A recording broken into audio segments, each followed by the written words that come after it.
네, 안녕하세요. 저는 인천 진상과학고등학교를 조기 졸업하고 카이스트 전기및 전자공학부 졸업한 후 지금 석사 1년 차에 재학 중인 신지원입니다. 중학교 1학년 때까지는 그냥 계속 2, 3년 정도 본인 학년보다 앞서서 공부를 했던 것 같고요.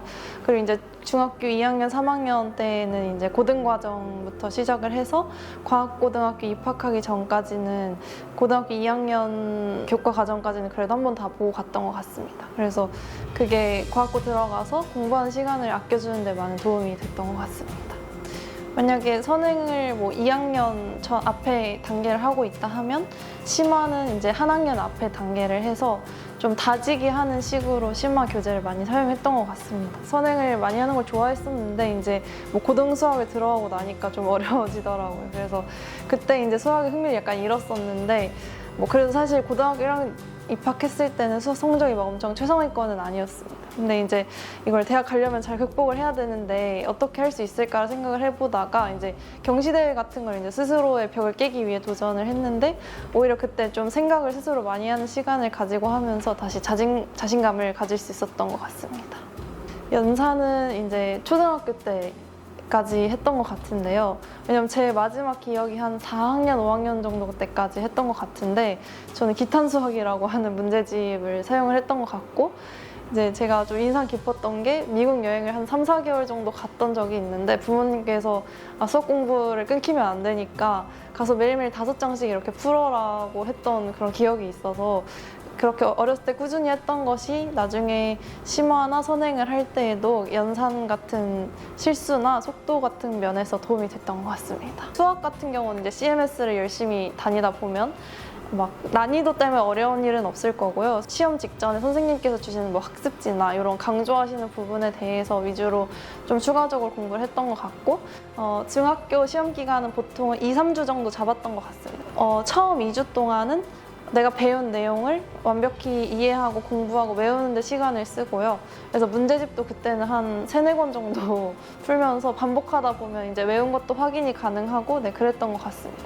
그리고 일주일 남았을 때는 이제 만약에 시험이 3일이면 세 번째 날 있는 과목부터 이제 일주일 첫 시작을 해가지고 단기적으로 완전 외우는 그런 시간을 가졌던 것 같습니다. 막 깜지를 쓰면서 그냥 교과서 외운다던가 아니면 수학 틀리는 문제 비슷한 유형을 다 찾아서 다시 다 푼다거나 그렇게 좀 단기적으로 뇌에 큰 기억을 줄 수 있는 그런 공부를 했던 것 같고요. 그리고 시험 직전 다가오면서 이제 가까워지는 과목까지 완벽하게 외우고 시험장에 다 들어갈 수 있자라고 하는 마인드로 그렇게 이미 틀렸던 거 정리하고 그리고 교과서 완벽하게 외우고 뭐 학습 자료 같은 거 외우고 이렇게 준비를 했던 것 같습니다. 제가 가장 많이 도움을 많이 받았던 게 포스트잇 학습법입니다. 이렇게 오더노트를 쓰거나 내가 잘 모르는 걸 노트에 적어놔도 다음에 눈에 잘 안 들어오는 경우가 많더라고요. 쓸 때뿐이고. 그런데 포스트잇에 이렇게 하나씩 적어서 뭐 외운 거는 뭐 떼어내도 괜찮고 아니면 시험 보기 직전에 가지고 가도 좋고 뭐 노트에 정리하는 것도 좋지만 포스트잇에 이렇게 네모나게 한 칸 한 칸씩 내가 어려웠던 내용을 정리하고 자주 틀리는 내용 정리하면 암기 과목 같은 거 시험 볼 때 도움이 됐던 거죠. 그리고 뭐 수학 때도 많이 틀리는 거 그런 거 적어놓으면 모든 과목에서 도움을 많이 받았던 것 같습니다. 모의고사 같은 거를 많이 풀어보는 게 도움이 되는 것 같아요. 흔히 족보라고 말하는 이제 그 앞에 연도에 출제됐던 문제들 같은 거를 딱 시험 시간 맞춰서 45분이나 50분에 맞춰서 풀고 오답노트 작성하고 그러면서 그걸 되게 여러 번 반복하는 것이 중요한 것 같아서 한 4, 5년도치 정도 풀어보는 것을 추천드립니다. 그러면 시험장 갔을 때 시험지도 비슷하고 그렇기 때문에 좀 덜 긴장하게 되는 경향이 있더라고요. 추천드리는 거는 사실 고등학교 과정을 한 번이라도 다 보고 가는 걸 추천드리고요. 고등학교 1, 2학년 과정에 대해서는 좀 심화 학습까지 어느 정도 하고 간다면 과학고등학교를 가면 수학도 그렇고 과학도 그렇고 학습량이 굉장히 많아지는데 그때 좀 많이 학습 시간을 단축해 줄 수 있는 장점이 있는 것 같아서 저는 한 번 정도는 다 보고 뭐 그게 힘들다면 고등학교 2학년까지는 그래도 하고 가는 것이 저는 좋다고 생각을 합니다. 수학에서 상위권을 하려면 일단 정석 같은 거랑 2번 정도는 보고 온 친구들이 많았던 것 같아요. 저희 학교 같은 경우 수학 교과서가 수학의 정석이기 때문에 교과서는 굉장히 이제 기본적으로 다 잘 알아야 되잖아요. 시험을 볼 때. 수학의 정석, 실력까지는 한 번 보고, 한 번 이상 보고 왔던 것 같습니다.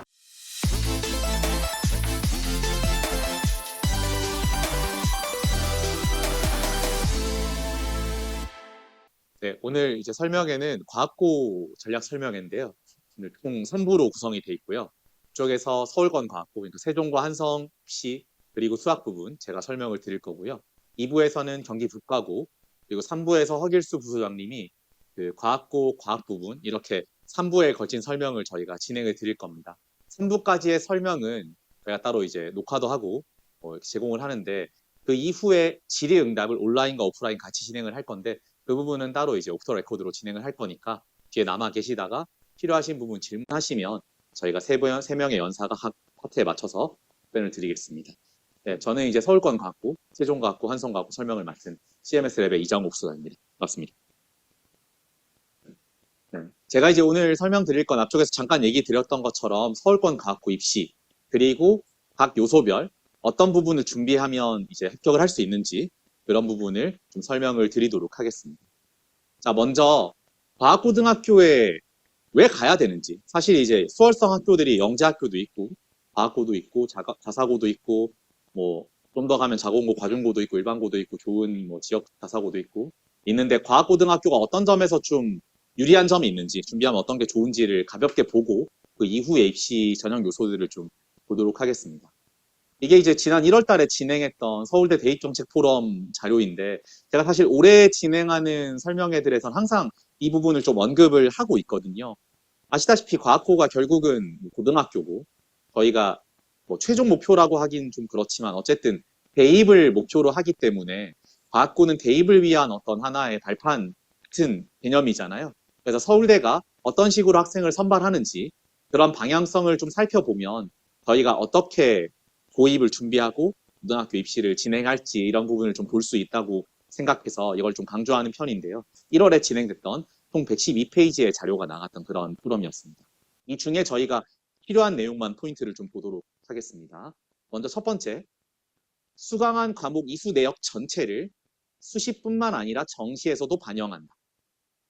서울대 모든 모집 단위에서는 선택 과목을 폭넓게 선택하는 것을 권장한다. 교과별 과목의 위계를 고려한다. 사실은 이 세 개가 거의 핵심 내용이라고 저는 생각하거든요.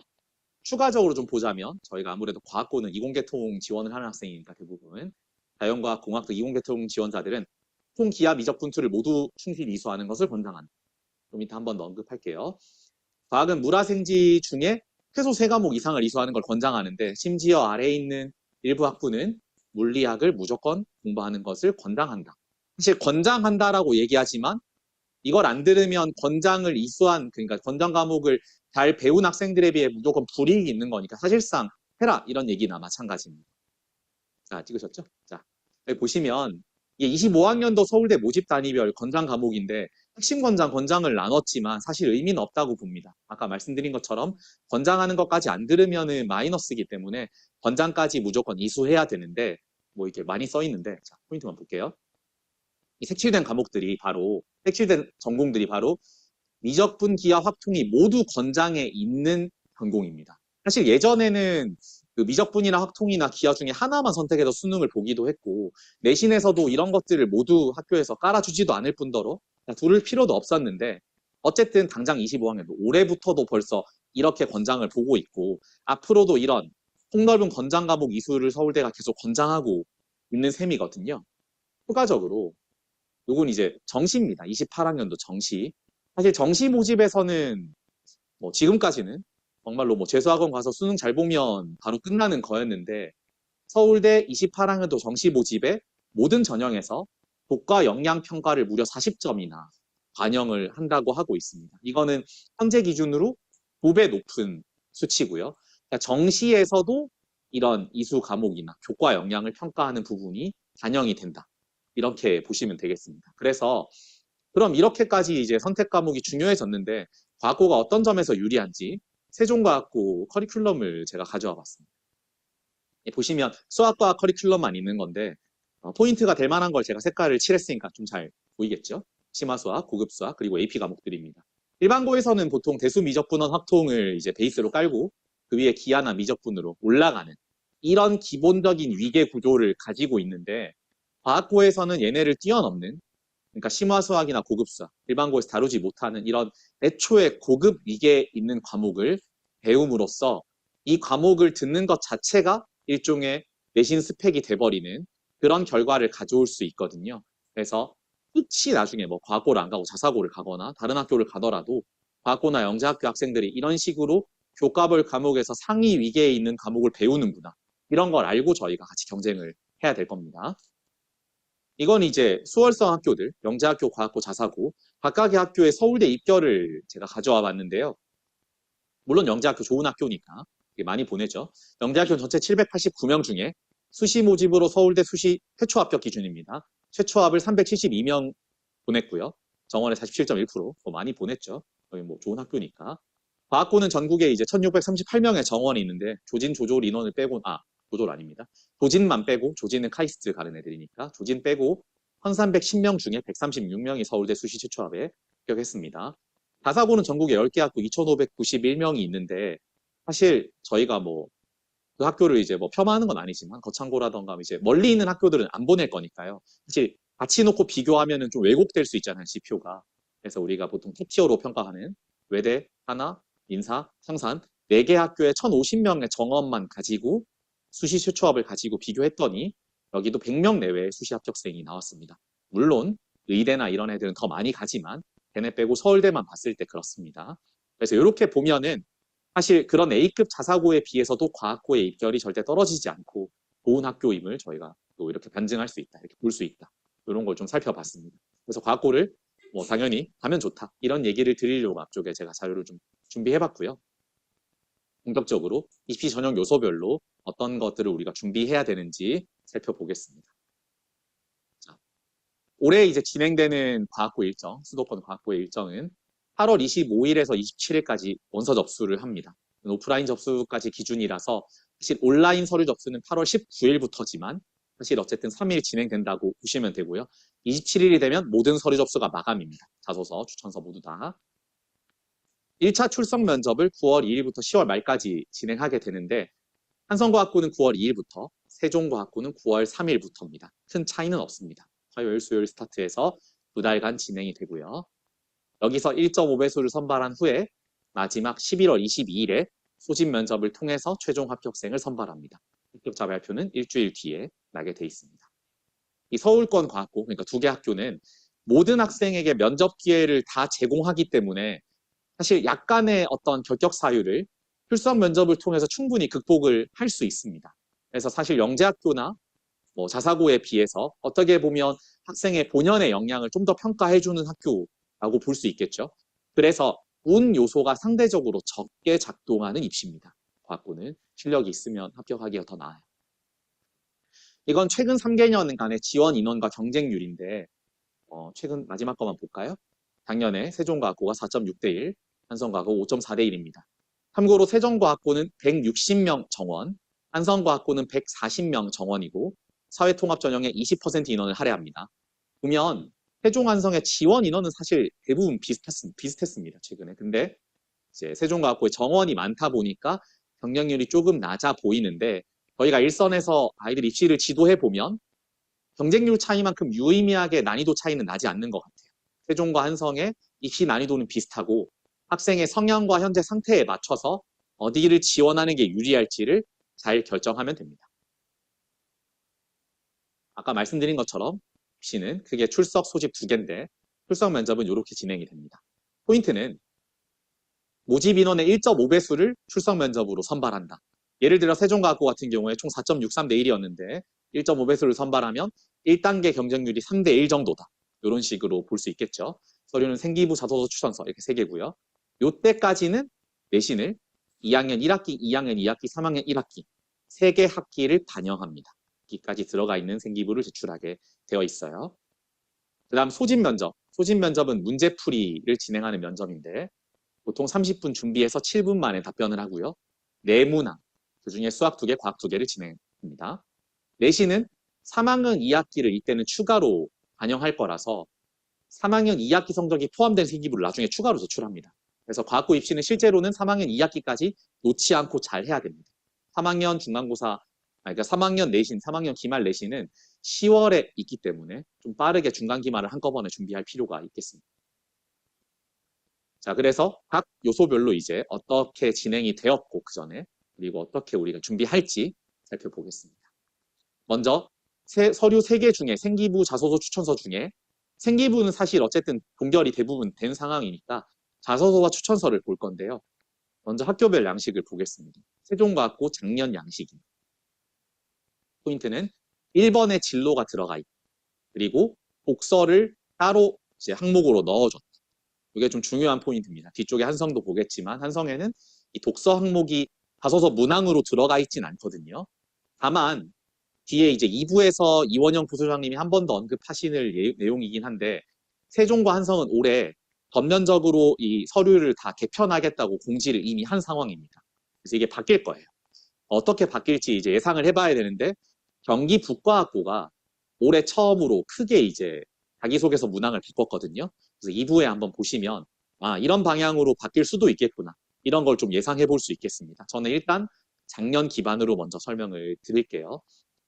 보시면 2번, 3번, 4번 같은 경우에는 대부분의 전국의 과학고가 다 같은 그런 문항을 갖고 있는 건데 진로를 400 따로, 독서도 따로 의미 있게 가져가고 이 부분을 면접에서도 질문을 많이 합니다. 한성 같은 경우에는 독서가 없어서 문항이 하나 줄었고요. 수학과학 부분이 먼저 나오고 진로가 뒤쪽으로 가는 차이가 있습니다. 사실 그전에는 이렇게 탐구를 앞쪽에 내세우고 진로가 뒤로 가는 거에 대해서 세종이 좀 더 진로를 중요하게 생각한다. 한성은 탐구를 좀 중요하게 보나 보다. 이런 경향성이 있는 것처럼 보였지만 사실 그렇진 않았고요. 이따가 제가 면접 기출을 보여드리겠지만 입학사정관의 성향에 따라서 조금 그런 부분은 달라지는 것들이 있습니다.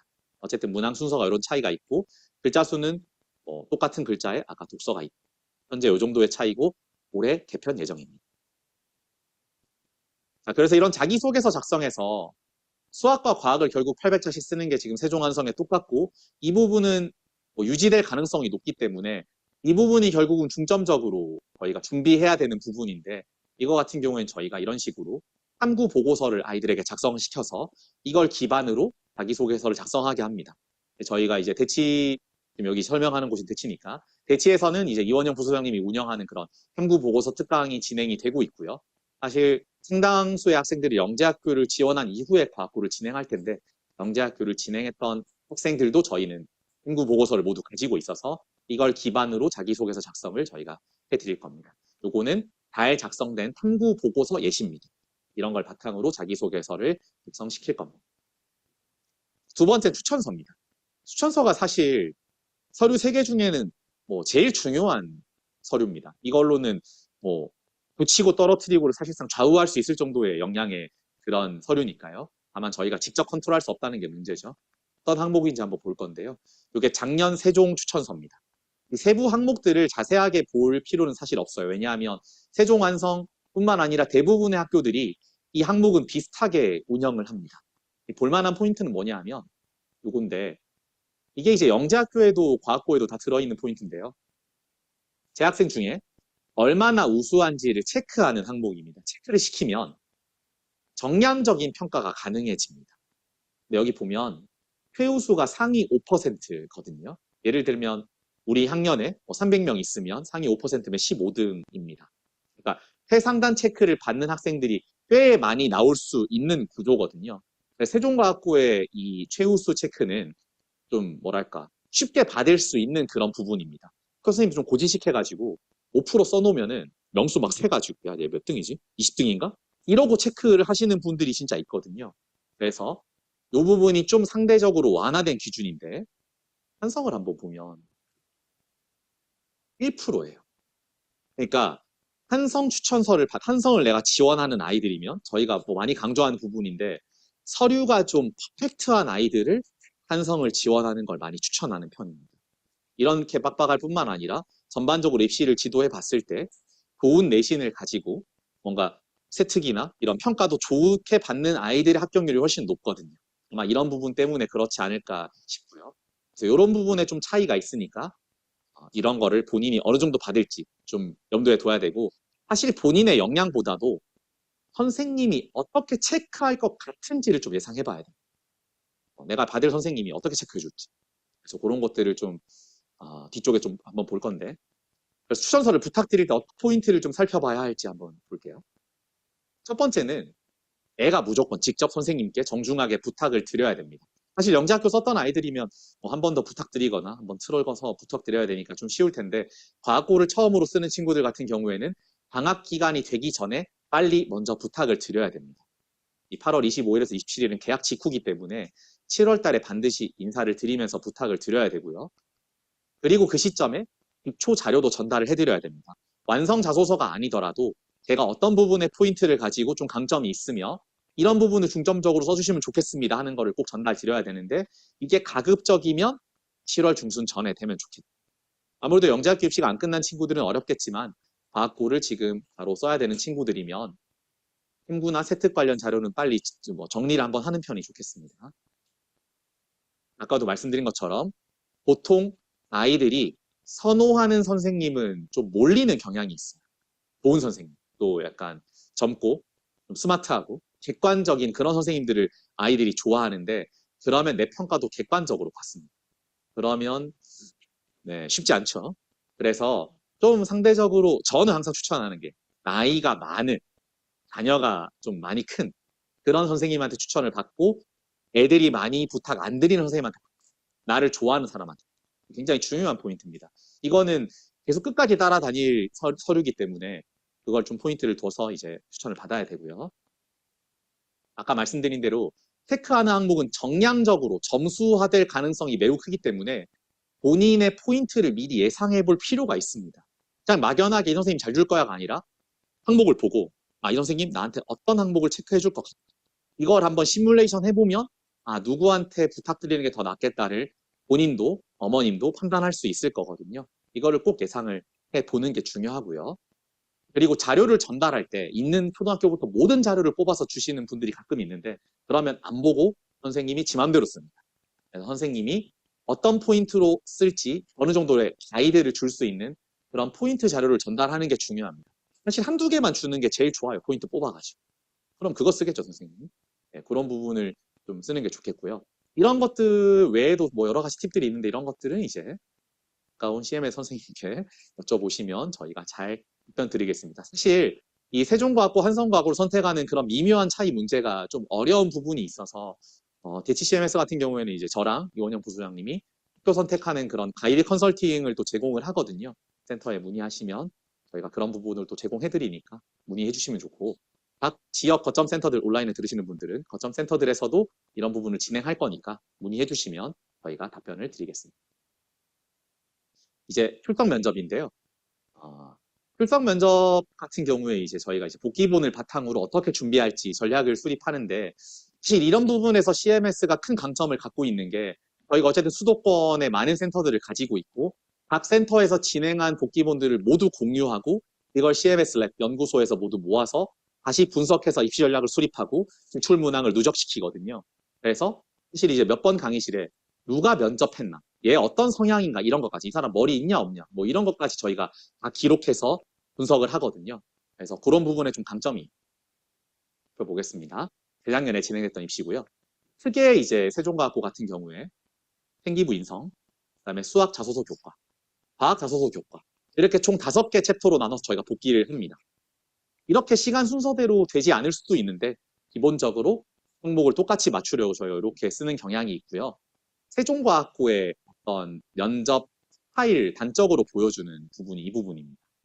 이게 이제 어떤 걸 보면 되냐면 질문을 했는데 왜 그런가 물어놓고 이 사이에 유리수도 말해보라고 하고 후속 질문 물어보고 그러니까 이런 후속 질문이 사전에 다 준비된 것이 아니라 아이의 답변, 아이의 성향에 따라서 즉흥적으로 해당 과목 선생님이 만들어서 추가 질문을 합니다. 그래서 세종과학고는 상대적으로 학생의 탐구 역량, 학생의 학업 역량을 크게 평가하는 편입니다. 기본적인 서류도 물론 중요하지만 이렇게 가져와서 후속 질문을 그때그때 막 만들어서 내고 여기를 답변 못하면은 잘 합격하지 못하는 경우가 많거든요. 이게 학교의 좀 스타일이다. 과학 부분은 이때 3부에서 또 볼 거니까요. 제가 수학만 볼게요. 요건 작년 겁니다. 이런 식으로 저희가 머리카락이 있냐 없냐를 잘 살펴보고 있습니다. 절대 뭐 탈모인 비하는 아니고요. 저도 이제 탈모인이지만 머리는 심었거든요. 저는 어쨌든 그냥 사람의 어떤 그런 특징을 저희가 찾다 보니까 이런 겁니다. 그래서 이 친구 같은 경우에는 거의 저희 센터에선 처음으로 면접한 친구, 9월 5일 스타트 했던 친구고요. 수학, 과학이 이렇게 있는데 보면 과학이 엄청 짧고 수학이 좀 많은데 왜냐하면 수학을 계속 물어봐가지고 수학에서 20분 넘게 써서 과학 선생님이 이걸 말리고 과학 질문 하다 끝나버리는 뭐 그 정도의 면접이었거든요. 그래서 이걸 보시면 평가가 필요하다고 판단될 때 계속 평가를 하는 그런 경향성이 있는 그런 학교입니다. 그래서 이 친구 같은 경우에 진로는 안 묻고 독서 한번 물어본 다음에 자소서에 있는 도합 경우의 수 문제, 확률 문제, 몬티올 문제 물어본 다음에 그거 확률이니까 도합 문항을 계속 물어봤고 계속 묻고 답변하면 또 후속 질문하고 계속 물어보다가 끊고 끝나는 만약에 이걸 답변하면 합격하는 그런 스타일의 이런 질문을 하는 학교거든요. 이런 게 좀 학교의 경향성이죠.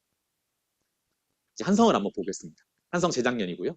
이렇게 각 반별로 어떤 사람이 있었는지를 체크해서 저희가 특징화시키고 있습니다. 이 특징화를 시키는 이유가 이제 입학사정관이 매년 바뀌지가 않아요. 작년 입학사정관이 올해 또 나오기도 하고 재작년에 했던 사람이 오기도 하고 몇 년 전에 잠깐 했다 다시 나타나기도 합니다. 그걸 저희가 종합해서 그 사람의 어떤 성향, 또 해당 방의 어떤 합격률 이런 것들을 또 저희가 분석을 하거든요. 그러니까 뭐 들어가는 건 운이지만 이런 입학사정관이 있고 이런 스타일로 면접한다는 걸 사전에 알고 들어가면 압박이 들어오더라도 아이들이 좀 편하게 할 수 있으니까 그런 정보를 최대한 저희가 사전에 아이들에게 많이 제공하려고 이런 거를 모으고 있습니다. 이 친구 같은 경우에는 이제 이런 식의 면접을 진행했는데요. 마찬가지로 수학 부분을 좀 볼 건데 아까 한성은 4번의 진로가 있었는데 상관없이 진로 부분 물어보죠. 이 질문은 23년도 그러니까 24학년도 한성과학고에서 공통 질문이었습니다.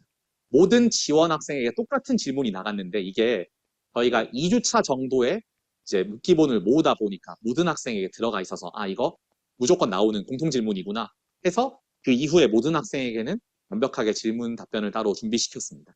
실제로 10월 말까지 계속 나왔던 질문입니다. 요거 같은 경우에 이제 한성과학고에 나왔던 이런 정형화된 교과 문제, 모든 학생에게 비슷한 교과 문제, 그리고 여기도 물어볼 질문을 심지어 그림하고 문제를 미리 인쇄해서 가지고 와서 줬고 이 문제를 다른 학생에게도 줬습니다. 이걸 보면 뭐가 이제 보이냐면 세종은 즉흥적으로 학생의 역량을 평가하려는 질문이 있는가 하면 한성은 어느 정도 어떻게 평가하고 어떤 점수를 부여할지를 사전에 입학사정관들끼리 합의를 했고 이걸 통해서 점수를 매기면 그걸로 평가를 끝내는 그런 스타일의 면접을 합니다. 그래서 후속 질문이 나오기도 하는데 잘 안 나오고 정해진 것들을 모두 다 정해진 시간에 진행하려는 의도를 갖고 면접을 많이 하는 편입니다. 한성은. 두 번째. 이것도 띄워놓고 볼까요?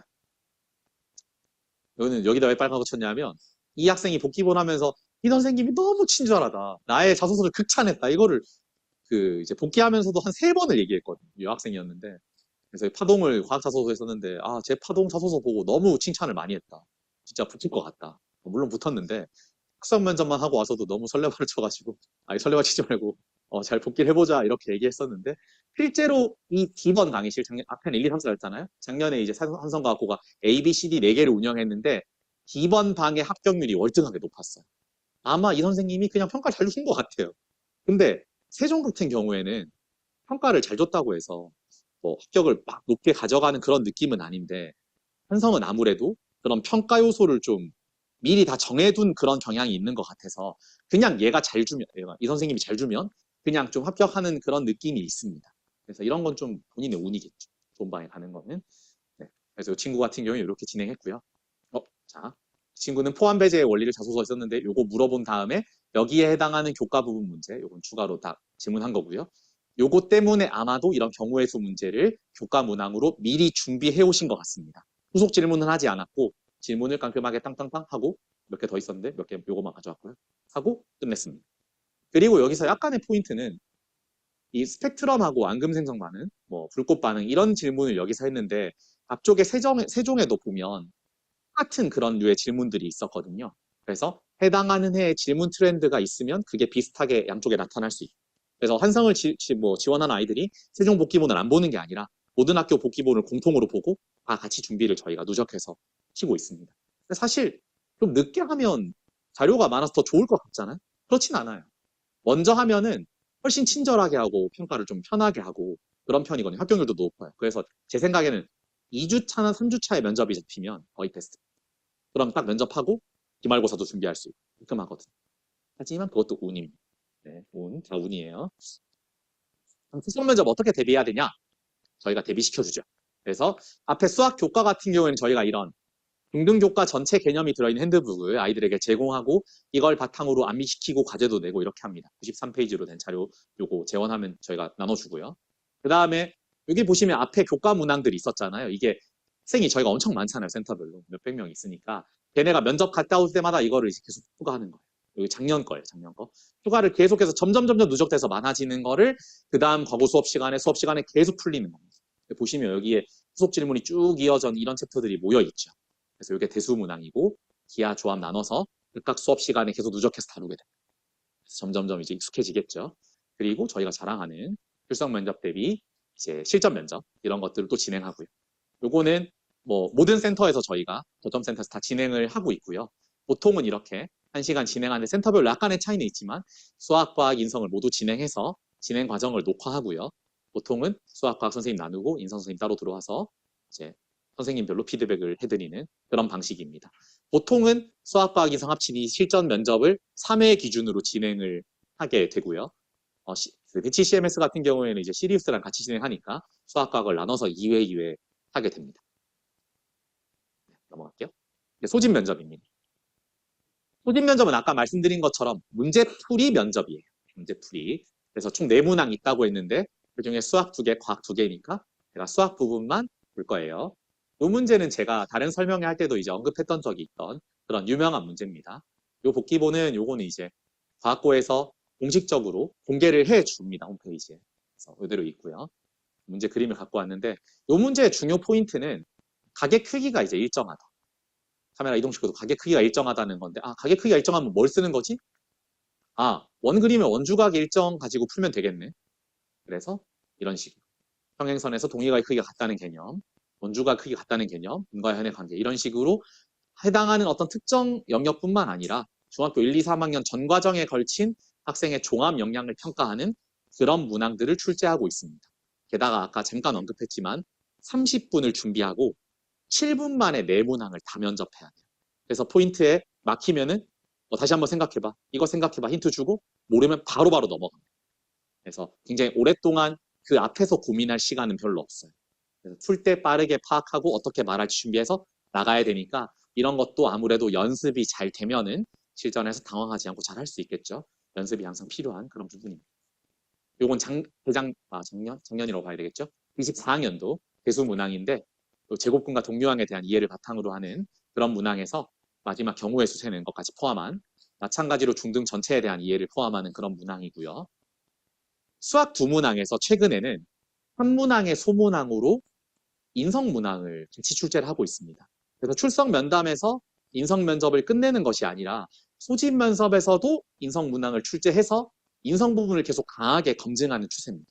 아무래도 기숙사 생활을 하다 보니까 기숙사에서 여러 그런 사건 사고가 많기 때문에 이런 부분을 솎아내고 싶어 하는 그런 의도가 지금 많은 고등학교들에서 진행되고 있는 기조거든요.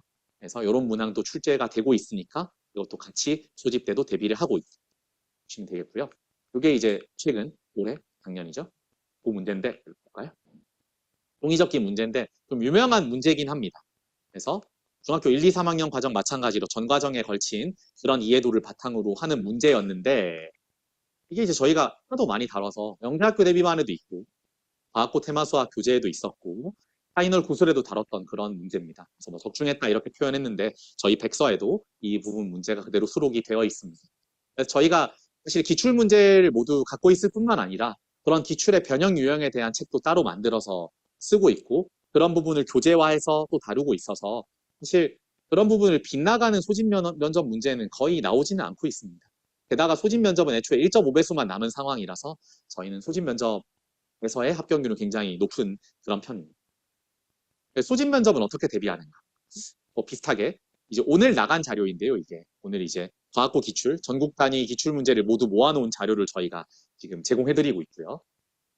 그다음에 요거는 이제 저희가 학원에 오면 요런 기출 유형을 바탕으로 하는 개발된 문제들, 유사한 유형의 문제들을 저희가 다뤄서 이런 것들을 바탕으로 좀 적중을 시키고 있고요. 사실 요런 자료들은 저희가 과고팀에 그 CMS랩의 이원영 부소장님이 격오 수장으로서 맡아서 진행을 해주시고 계시거든요. 그분이 이제 2부 설명도 진행하실 거니까 2부, 3부 설명도 잘 들으시면은 뒤쪽에서 얻어가실 부분들이 많이 있을 겁니다. 설명이 다 끝나고 나면 저희가 질의응답도 따로 받을 거니까 기다리시면 되고요. 또 중2, 중3 어머님들은 저희가 나간 설문 폼에 설문조사를 응답하시면 거기에 대한 설문 특전들이 있으니까요. 그걸 꼭 참여해 주시면 좋을 것 같습니다. 제가 준비한 설명은 여기까지고요. 잠깐 기다리시면 2부 연사 오셔서 또 소개를 해주실 겁니다. 감사합니다.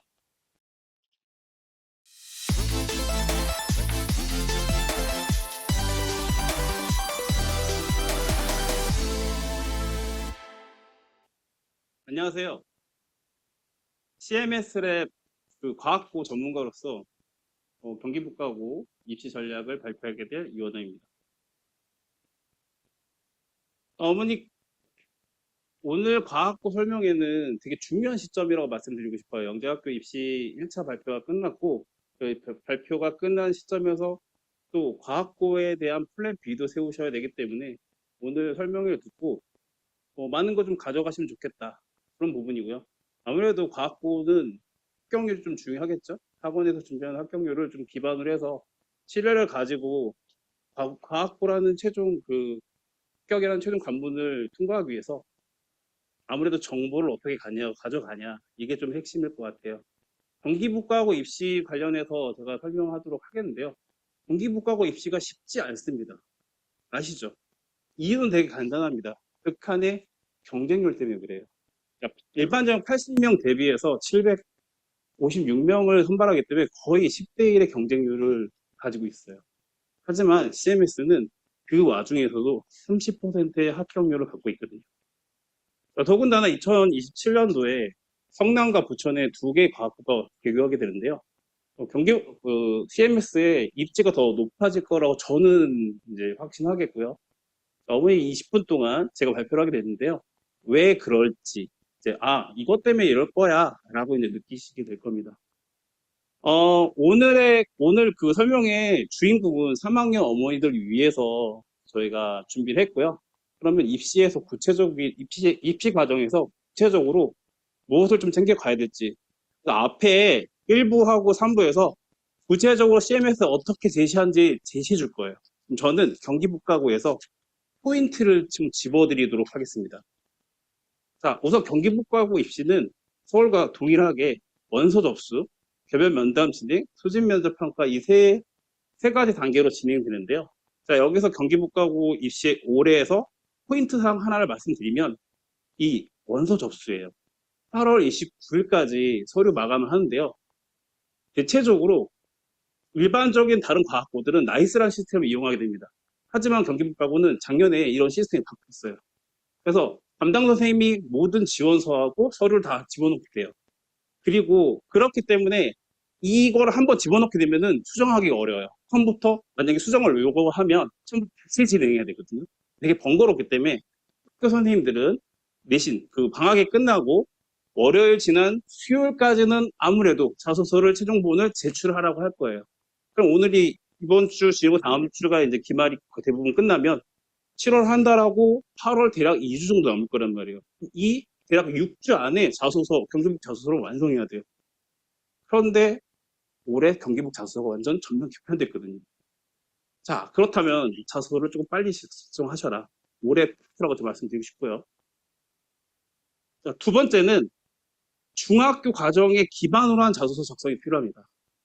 뒤에서 이제 나오겠지만 학원의 도움을 좀 많이 받았네? 라고 입학 전형 평가 교서가 나왔거든요. 올해 같은 경우는 학교생활 기록부 기반해서 학생이 중학교 과정에서 충분히 개진할 수 있는 내용을 작성해야 되고, 물론 좀 확장된 내용을 쓰더라도 중학교 베이스화된 부분을 잘 녹여서 쓰는 게 좀 필요하지 않을까, 올해 포인트다 말씀드리고 싶고요. 두 번째 과정에서 체크사항은 9월 29일부터 10월 말까지 대략적으로 4주간 기별 면담이 진행되겠는데요. 작년에도 예고는 4주 동안 진행했어요. 근데 실제적으로 개별 면담은 3주간 진행했거든요. 대략 800명의 아이들이 3주간 진행했을 때 하루에 50명 정도 아이들이 이제 개별 면담을 진행하게 됩니다. 근데 이 개별 면담 진행할 때 오전 쪽, 오후 쪽 이렇게 나눠서 진행하고요. 아무래도 오전 쪽, 오후 쪽 나누는 이유는 지역에 먼 친구들, 뭐 의정부에 있기 때문에 먼 친구들 오후 쪽에 배정하고 뭐 일산이나 파주 이쪽은 오전 쪽에 배정해서 정말 시간을 좀 달리하는 경향이 있습니다. 자, 여기서 제일 중요한 부분 중에 하나가 이런 부분이에요. 동일 중학교 학생인 경우 같은 날 진행하지 않는다라는 거예요. 즉 9월 말에 했으면은 어떤 친구들은 10월 말에 한다는 거예요. 다르다라는 거죠. 자, 이유가 뭘까요? 자, 이유는 간단합니다. 입학 전형 평가서에 따르면 학생들의 자소서를 기반으로 교사가 추천서를 기반으로 해서 학생들의 면접 일정이나 면접분을 정확하게 정하려는 노력을 하고 있다라는 거죠. 그게 개선안이에요. 그렇기 때문에 자소서에 따라서 우리가 학생의 면담 일정이 개별적으로 진행된다, 정해진다라는 거죠. 요거는 메모하셔야 됩니다. 두 번째 메모 상황이고요. 3학년 그 개별 면담 시 3학년 1학기 세특이 반영돼요. 원칙적으로는 반영되지 않습니다. 3학년 1학기 세특은 중학교 3학년 친구들이 열람할 수가 없어요, 원래는. 하지만 반영됐죠. 실 사례를 들어주면 작년에 그 일산의 한 중학교에서 선생님이 학생의 생기부 퀄리티를 높여주기 위해서 다양하게 많이 집어넣었어요. 근데 실제 면접에서 그걸 물어본 거예요. 물어봤는데 학생이 아는 내용이기 때문에 대답하기 어려웠다는 거죠. 물론 떨어졌어요. 그래서 반드시 어머니들께서는 3학년 1학기 세특 내용에 수학과학 내용이 어떤 내용이 들어가 있는지 체크하셔야 된다. 요거는 메모하시고요. 세 번째 과정으로서는 소집 면접이죠. 소집 면접은 작년에 개편이 됐습니다. 그 재작년에는 수학과학을 30분 동안 각각 4문제를 그 30분 동안 순서 없이 이제 풀게끔 했거든요. 그러다 보니까 수학이 조금 어려웠는데 어려워갖고 과학을 못 푸는 경우도 있고 그랬어요. 작년에 이 개편 내용이 상당히 저는 좀 의미 있다고 봐요. 1교시는 수학을 진행했고 2교시는 과학을 진행했거든요. 그러다 보니까 수학과 밸런스가 학생 개별을 평가하는데 상당히 도움이 됐다는 거죠. 이 학생이 수학을 어느 정도 잘하고 과학을 어느 정도 잘하는지 어느 정도 수준인지 이게 드러났다는 거예요. 결론적으로 말하면은 합격을 하기 위해서는 수학만 잘하면 안 되고요. 수학과 과학을 균형 있게 밸런스 있게 준비하는 과정이 필요하다라는 거예요. 경기북은 대체적으로 수학을 잘하는 친구들이 오히려 더 많아요.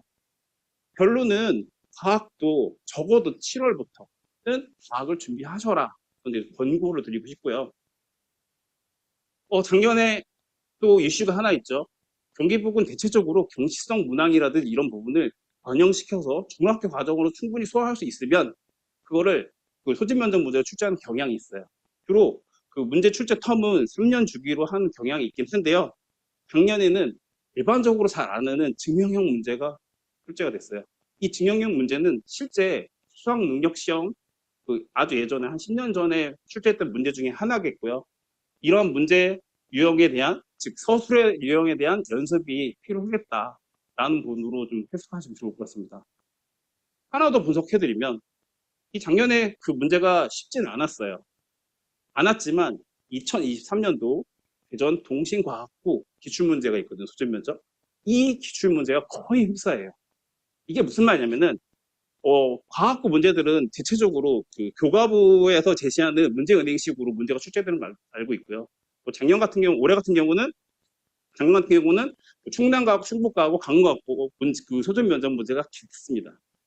그렇기 때문에 우리가 기존에 출제됐던 과학부 기출 문제들을 유형에 대해서 완벽하게 섭렵하는 게 필요하겠다. 그래서 오늘 오신 분들한테 저희가 기출문제 그 모음집을 드렸어요. 그죠? 그래서 꼭 준비하시는 분들은 활용해 보시길 바라겠습니다. 자, 이 4가지 중에 하나가 더 남았는데요. 그게 뭐냐? 올해 완전히 개편된 자소서 질의예요. 그 부분에서는 구체적으로 알아볼 필요성이 있는데요.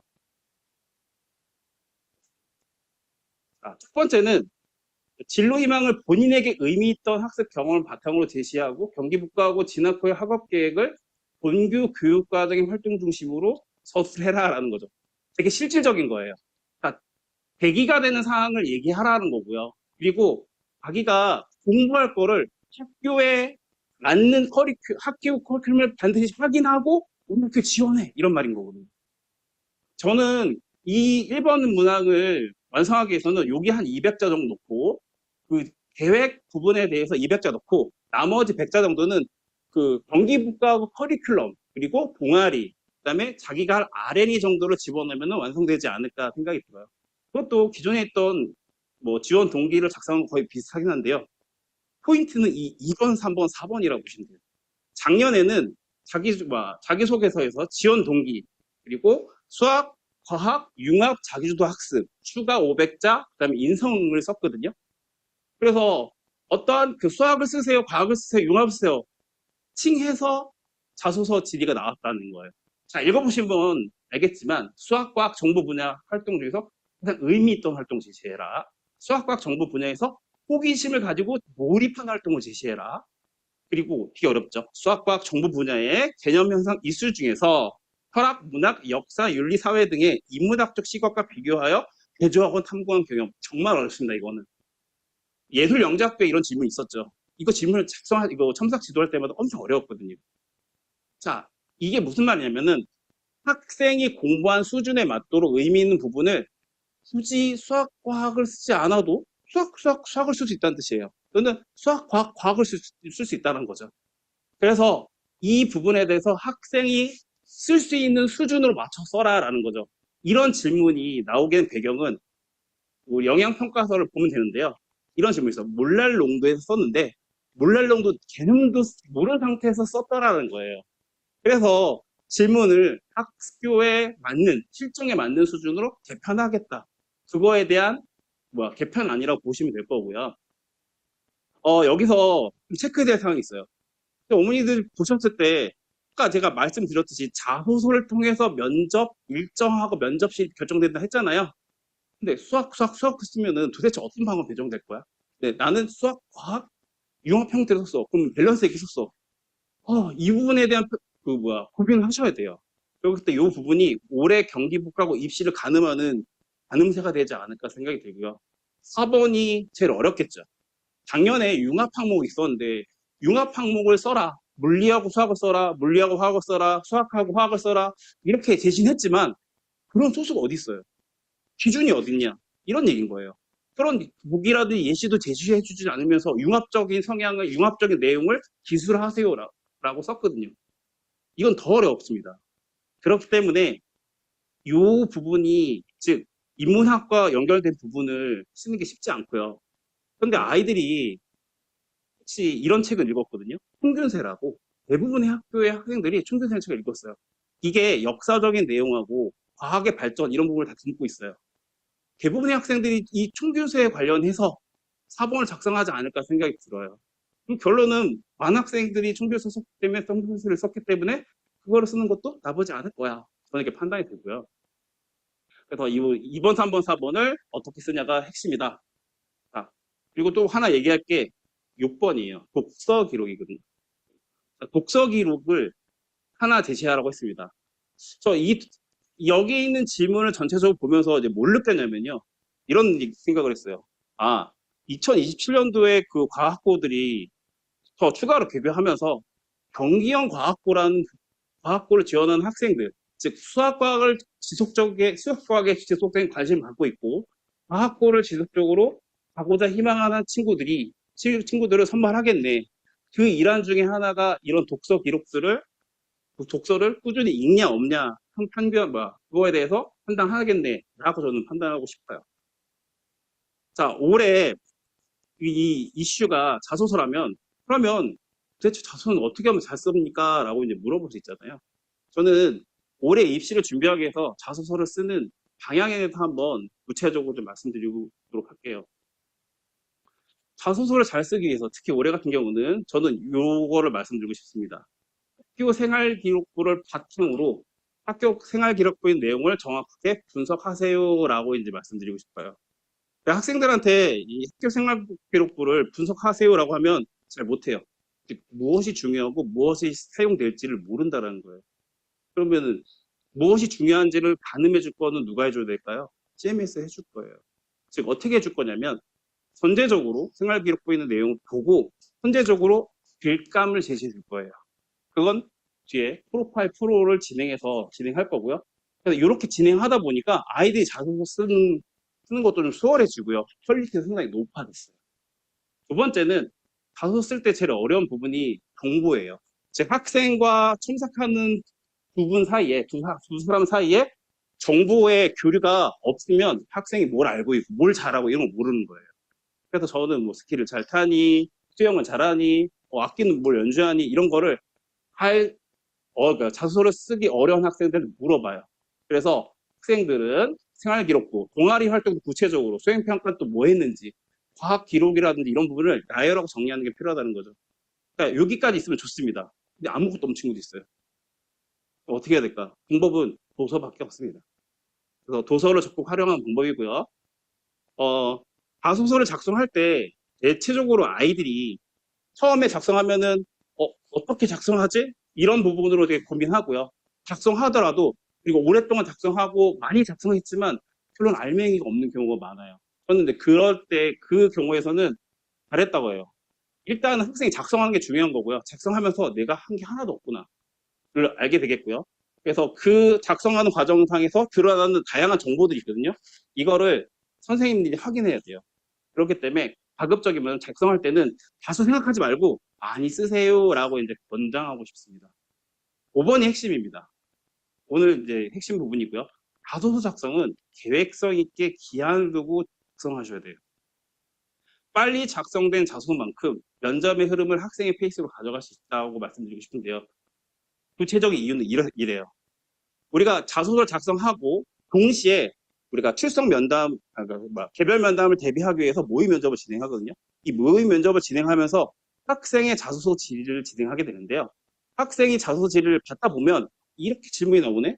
이런 질문도 나오는구나. 이렇게 판단하게 돼요. 감이 온다는 거죠. 그럼 감이 오면은 학생은 자소서를 작성해도 제출하는 그날까지 자소서를 주물르고 있어요. 주물르기 때문에 계속 썼다 줬다 한단 말이에요. 근데 여기서 핵심이 이건 거야. 학생이 감이 왔다는 거는 내가 만약에 자소서를 이렇게 쓰면은, 이 방향으로 쓰면은 입사관이 이걸 물어볼 것 같아. 라고 감이 온다는 거죠. 저도 그걸 제시해주고요.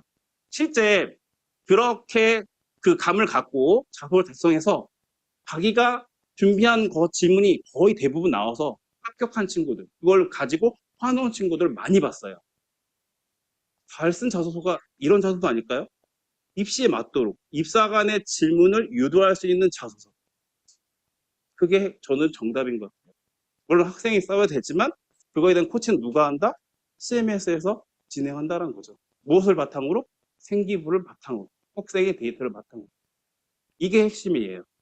그래서 경기국가고는 오히려 정성적인 평가라다 준비 방법은 저희가 앞에 1부에서 2, 3부에서 다 얘기해 드릴 거예요. 여기서 체크해야 되는 부분은 정성적이지 않고 입시의 허점에 의해서 우리 아이들이 탈락할 수 있는 이런 부분을 좀 줄여주는 게 제일 중요하겠다 말씀드린 거고요. 자소서 작성의 중요성에서 말씀드릴게요. 자소서 작성이 왜 중요하냐? 그러니까 처음에 말씀드렸죠. 자소서와 교사 의견을 통해서 면접 후 면접 일정이 결정된다는 거죠. 실제 작년에 면접은 경기국가고 면접은 다방, 나방 이렇게 4개 구분돼서 면접이 진행됐고요.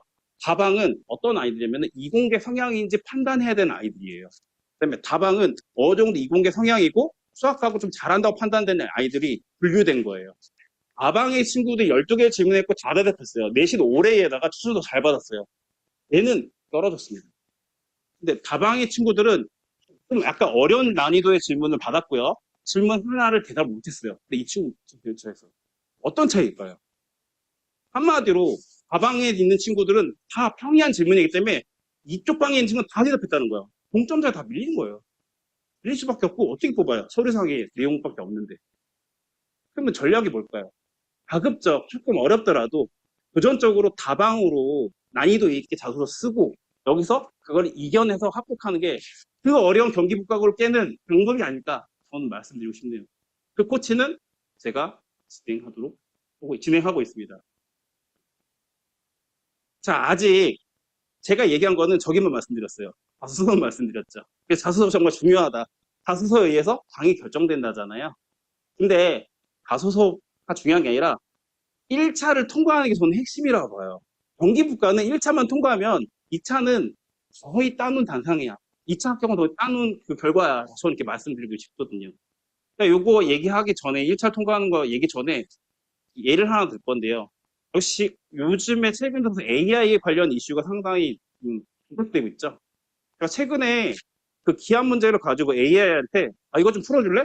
라고 이제 요청을 했어요. 요청을 했는데 열심히 잘 풀어서 주더라고요. 딱 보고 이제 답을 보고 잘 풀었겠지 봤는데 답이 틀린 거예요. 다 틀렸는데 제가 A한테 너 이거 답 틀렸잖아. 그러니까 명청 맞게 네 틀린 거 맞습니다. 그 결론은 뭐냐면 아니 왜 AI인데 답을 주고선 틀린 답을 주고선 내가 틀렸다고 얘기해야 틀렸다고 그 답장을 주는 거죠. 과거는 어느 지역 어느 학원에서 다 준비할 수 있어요. 즉 어느 AI를 사용하냐, 즉 어느 곳에서 입시를 준비하에 따라서 그 입시를 준비하는 기반 데이터가 있는 곳의 데이터를 기준으로 해서 아웃풋, 출력이 어떻게 되는지 결정된다는 거죠. CMS는 13년간 과거 입시를 해왔습니다. 그거에 대한 데이터, 노하우. 제가 오늘 경기북가고 해서 디테일한 상황 말씀 안 드렸잖아요. 이건 다 전략이에요. 경기북가고 넓기 때문에 이런 전략 하나하나가 되게 중요해요. 그렇기 때문에 아까처럼 데이터 구체적으로 말씀드릴 필요가 없어요. 또한 올해 같은 경우는 경기북가고 전문 TF가 구성되어 있어요. 저희가 이제 평촌 원장님, 분당 원장님, 그리고 저 이렇게 해서 그 경기북가고 입시에 필요한 콘텐츠, 그 다음에 전략, 커리큘럼 이런 부분을 좀 유도 면밀하게 준비하고 있고요. 그런 모든 핸들링은 CMS 랩 그리고 제가 다 준비하고 있어요. 아까 일부에 말씀드렸듯이 콘텐츠, 문제, 그 다음에 예상 문제, 예상 면접 문제 이런 부분을 중앙에서 다 관리해서 디스트리뷰트, 배부하고 있다는 거죠. 또 있죠. 입시는 입사관의 마음에 들어야 돼요. 즉, 이 학생이 면접을 했는데 이 학생 정말 뽑고 싶어. 그죠? 그러기 위해서는 발성, 그 다음에 시선 처리, 그 다음에 학생의 보는 외모 이런 전문적인 입시 코디도 필요하다고 말씀드리고 싶어요. 옷 입는 것도 잘 입고 가야 돼요. 그렇기 때문에 이런 코디 플러스해서 저희가 학생이 불합격 불가하는 입시 코칭을 지원하고 있습니다. 그래서 경기북가고에 합격시키실 원하신다면 이런 기반 데이터가 잘 쌓여져 있고 그 다음에 시스템 트레이닝이 되어 있는 저희 CMS 뿐만 아니라 CMS 지역센터에 문의하셔서 수업을 듣는 게 저는 가장 확실한 방법이지 않을까 저는 이렇게 추천드리고 싶습니다. 제가 준비한 부분은 이쪽 부분이고요. 좀 더 상세한 내용들은 저한테 개별적인 상담을 받으시는 게 좀 좋을 것 같고요. 3부에서는 그 과학고 입시에 관련해서 그 허길수 부소장님이 과학 입시 대비는 어떻게 하냐에 대해서 발표하도록 하겠습니다. 감사합니다.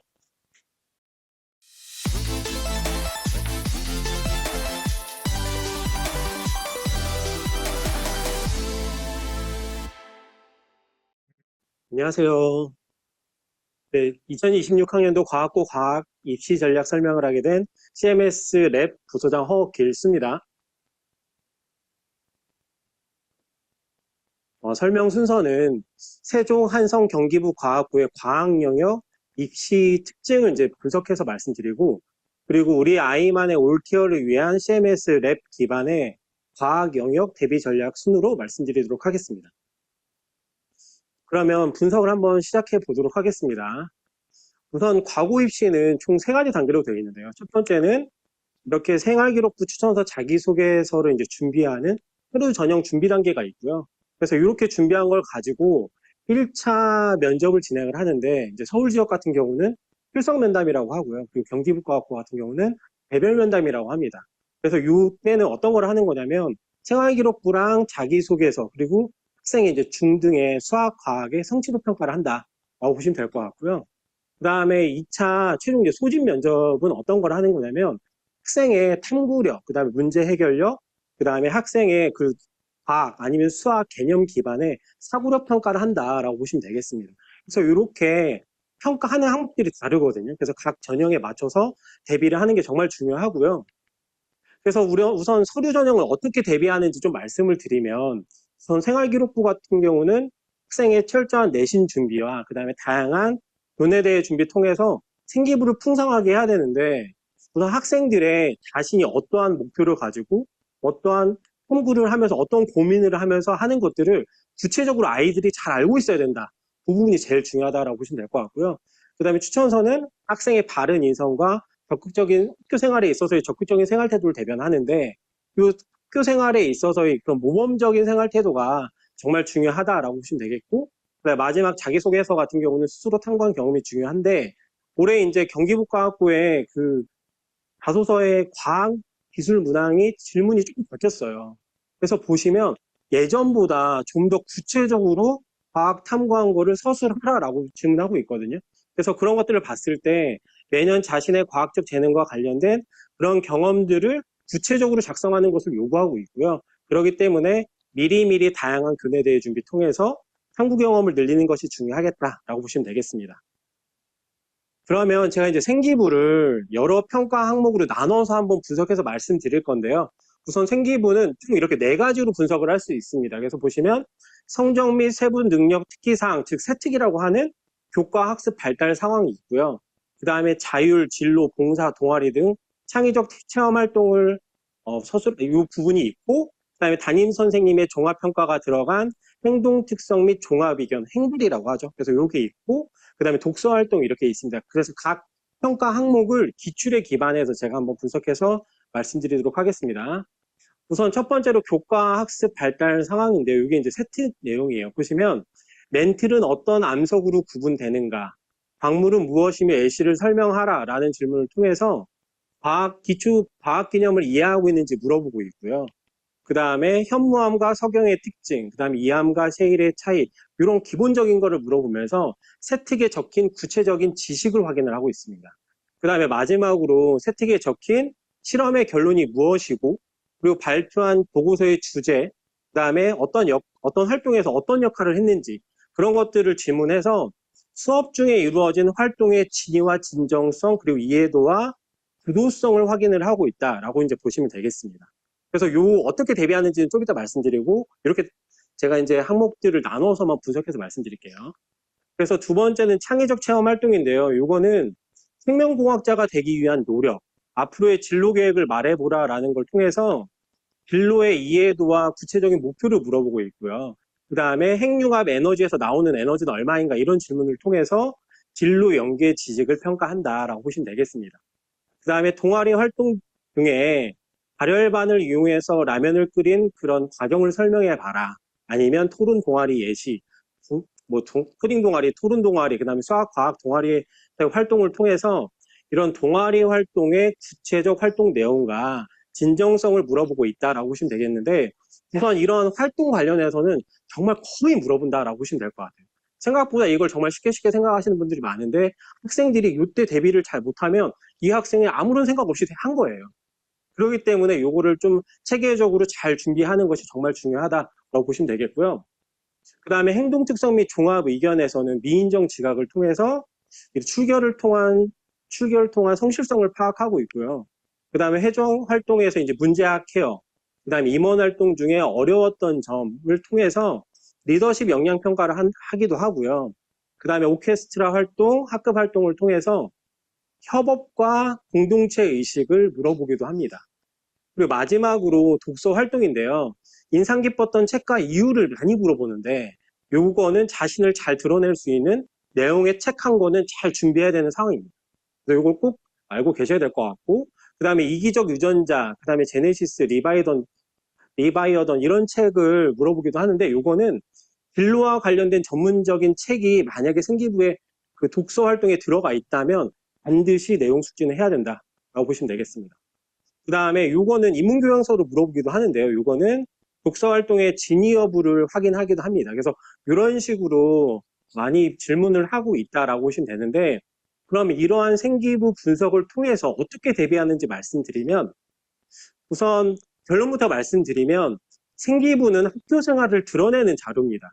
그렇기 때문에 개인 활동에 대해서 구체적으로 준비를 해야 되고요. 기억하고 말하는 게 아니고 이걸 이해하고 설명하기 식의 그런 능력이 정말 필요한 상황이다라고 보시면 될 것 같은데, 학생이 생기부를 정말 펼쳐보고 꼼꼼히 분석하고 파악한 후에 필요한 개념이나 활동을 잘 정리하는 것이 정말 중요하다라고 보시면 되겠습니다. 그러면 지금까지 이제 생기부에 대해서 말씀드렸고요. 네, 그리고 지금부터 이제 자소서 관련해서 자소서 할 얘기 너무 많거든요. 근데 그 중에서 과학 자소서만 최대한 짧게 해서 말씀드리도록 하겠습니다. 우선 자소서의 이제 기출 문항 한번 보시면 자소서의 서술한 실험을 설명해 보세요. 이런 질문이 정말 많거든요. 요거는 지님이 구체적 경험을 확인하는 질문이다라고 보시면 될 것 같고요. 자소서는 내가 쓰는 생활기록부라고 생각을 하고 구체적 경험을 바탕으로 해서 과학적 탐구를 자신의 성장까지 스토리화해서 써야 되는 게 그게 정석이다라고 보시면 될 것 같아요.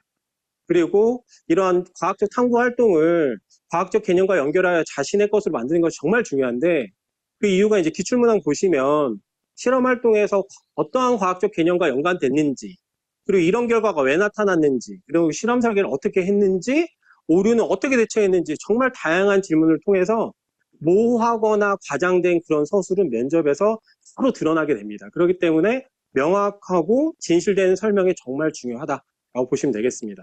그래서 여기까지 이제 자소서를 마치고요. 그래서 출석 면담에 대해서는 제가 이제 간단하게 말씀을 드렸고, 그 다음에 이제 소집 면접에 대해서 이제 말씀을 드리면, 소집 면접은 30분 동안 문제를 풀고 7분 동안 면접을 하는 형식입니다. 그런 상황이고, 서울지역과학고와 경기북과학고 모두 동일합니다. 그리고 이제 문제 유형을 보시면, 우선 서울지역과학고 같은 경우는 창의사고 4문항이 출제되는데, 그 중에서 2문항이 과학문항이 출제되고 있고요. 경기북과학고 같은 경우는 창의적 문제 해결력으로 해서 수학 문제가 이제 출제되었고, 탐구력으로 해서 4문항이 과학문항으로 출제가 되었습니다. 그래서 요거를 좀 구체적으로 기출을 한번 보시면,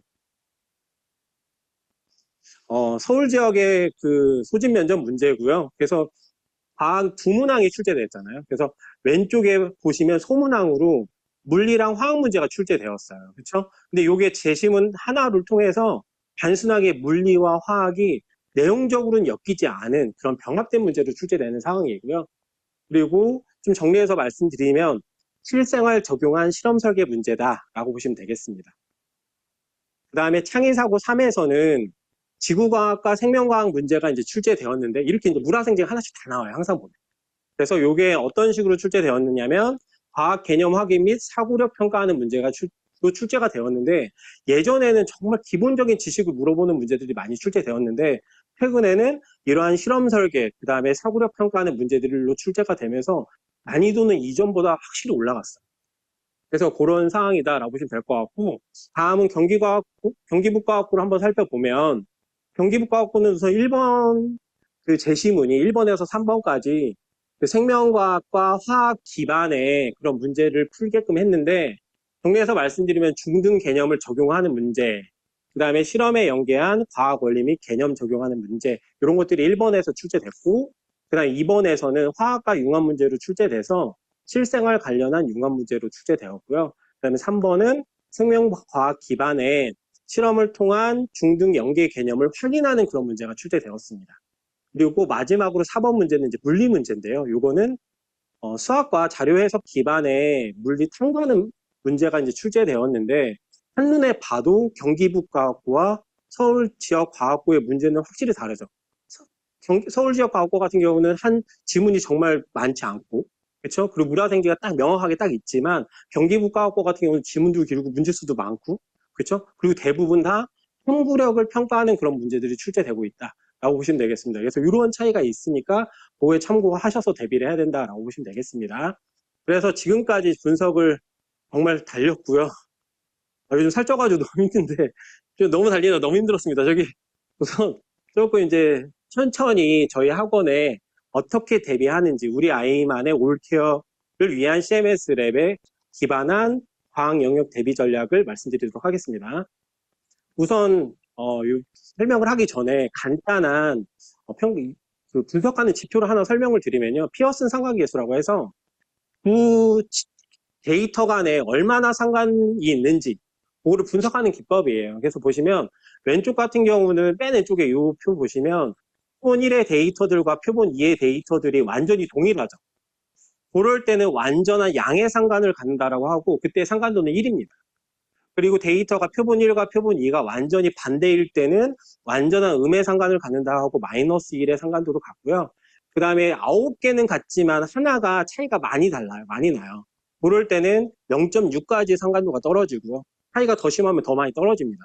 그 다음에 10개 중에 7개는 동일하지만 3개는 다른 경우 그때는 0.4 정도의 상관도를 갖는데 보통 0 플러스 0.3 이상일 때 양의 상관을 갖는다라고 합니다. 그래서 이거를 왜 보여드렸냐면 우리 아이들이 쓰는 학교에 그 학교마다 평가 항목들이 어떤 것이 정말 합격에 변별력 있게 작용하는지가 궁금해서 이제 이 분석을 이용해서 해온 거고요.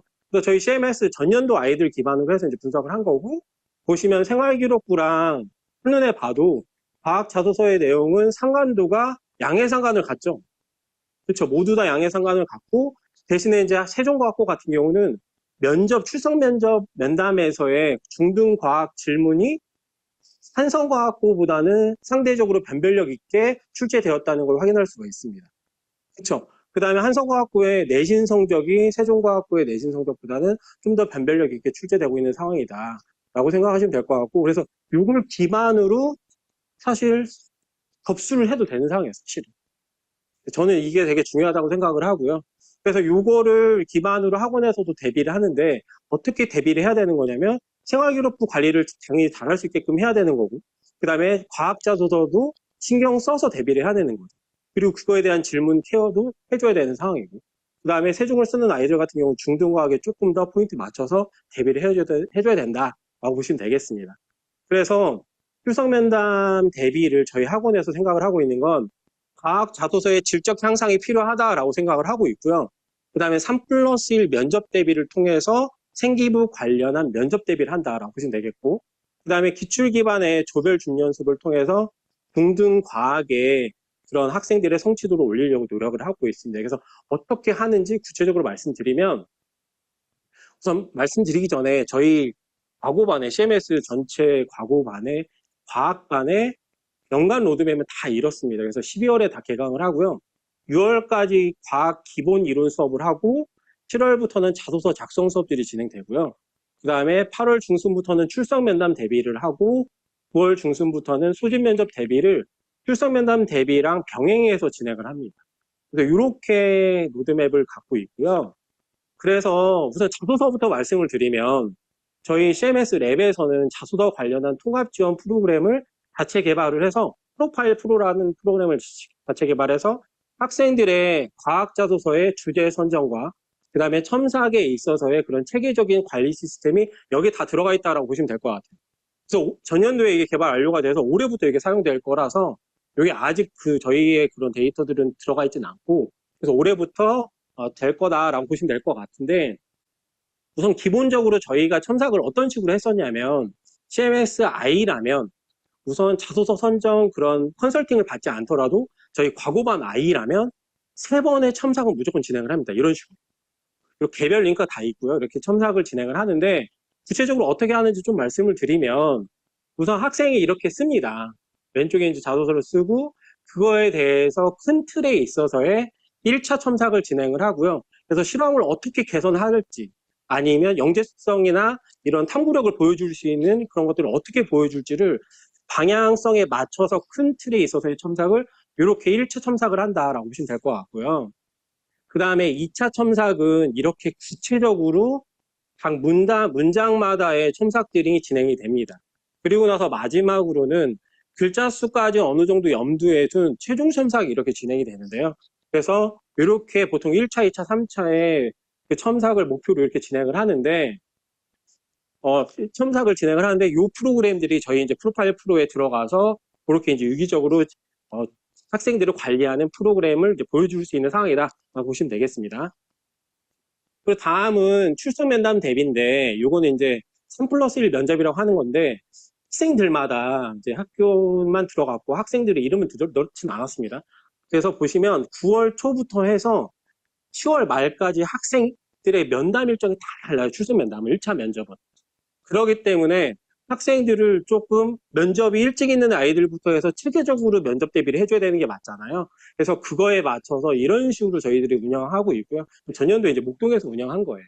그래서 이렇게 진행을 하고 있고, 그리고 면접은 과목에 다 다른 선생님들이 면접을 진행해 주시는데, 생기부 관련해서 요게 이렇게 생기부와 자소서의 중등 과학이 과학을 이제 평가하는 이런 면접을 1시간 정도 진행을 합니다. 그리고 나서 이때 과목마다 선생님이 이제 코멘트를 남기시잖아요. 그러면 그거를 회차가 넘어가면서 딴 선생님들이 다 체크하면서 그 다음 회차 이렇게 면접을 진행한다라고 보시면 될 것 같아요.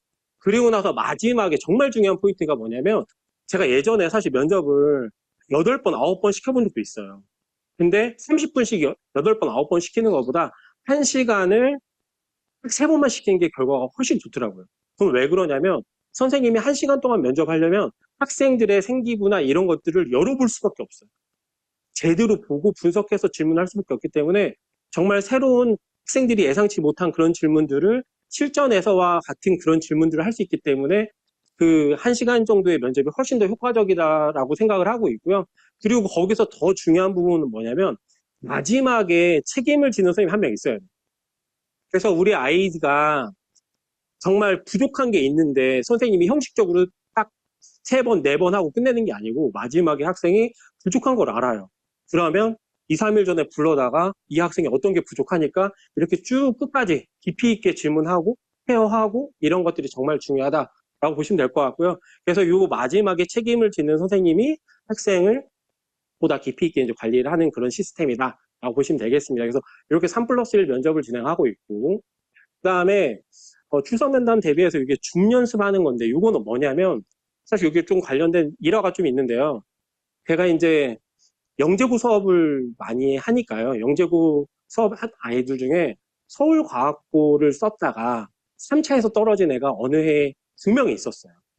근데 그 아이가 또 우연치 않게 둘 다 이제 과학이 B였어요. 그러면 서울과학고 떨어지고 이제 과고는 가고 싶은데, 과학이 B니까 내신이 B니까 불안하잖아요. 그래서 이 학생들이 어떻게 했냐면, 9월 달에 2학년 영재고반이 개강돼서 그때 수업을 할 때 밤에 남아서 이제 독서실에서 공부하고 있을 텐데, 2학년 아이들이 그 사이에서 자기가 이제 공부를 해야겠다 싶은 거예요. 그래서 거기다 제가 넣어주고 공부를 시키고 했더니, 얘네들이 정말 너무 열심히 해서 과고 기출, 얘네들 어떻게든 합격하고 싶은 거예요, 자기들은. 그래서 제가 기출 문항들을 주고 서로 공부해서 서로에게 질문하게끔 시켰더니 정말 너무 열심히 하더라고요. 그래서 얼마나 열심히 했는지 그 아이 중에 한 명이 실제로 면접을 할 때, 출석 면담하는 그 입학사정관분이 하시는 말씀이, 사춘기 때는 내신이 B일 수도 있지 뭐 이런 식으로 말씀하셨다고 하더라고요. 그래서 정말 얼마나 열심히 했으면 그렇겠습니까, 그렇죠? 그래서 그렇게까지 대비를 했더니 합격이 정말 잘 되다라는 걸 저희가 알았고, 그리고 나서 만들었던 게 이 면접 연습이에요. 그래서 어떻게 연습을 하냐면, 학생의 중등 과학을 기본 문제들을 서로 질문하게끔 하는데, 요거를 실전에 나왔던 기출 문제들로 구성된 예상 문제들을 다 만들어 놨어요.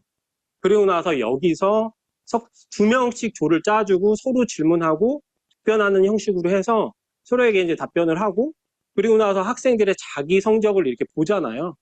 그랬을 때 자기가, 이게 난이도가 어렵지 않거든요. 그래서 내가 얼마나 열심히 했는지, 내가 이렇게 하면 될 것 같은지, 그런 것들을 생각하면서 성취도를 정말 끌어올릴 수 있습니다.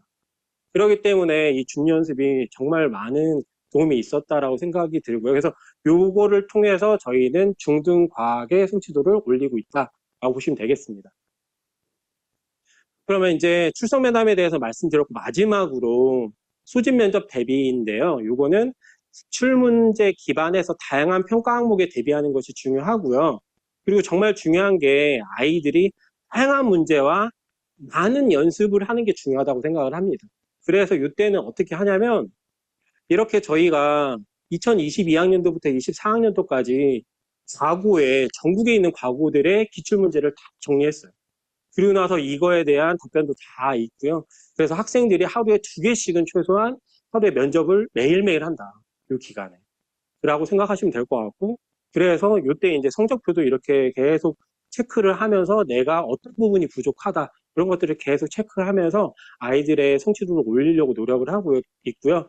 그래서 이렇듯이 저희 CMS 이제 과학 랩에서는 그 현장 센터에서와 그런 유기적인 연계를 통해서 학생 한 명이라도 더 보내려고 노력을 하고 있거든요. 그래서 이렇게 정말 열심히 하고 있고 올해도 이렇게 열심히 끝까지 노력하도록 하겠습니다. 여기까지 하도록 하겠습니다. 감사합니다.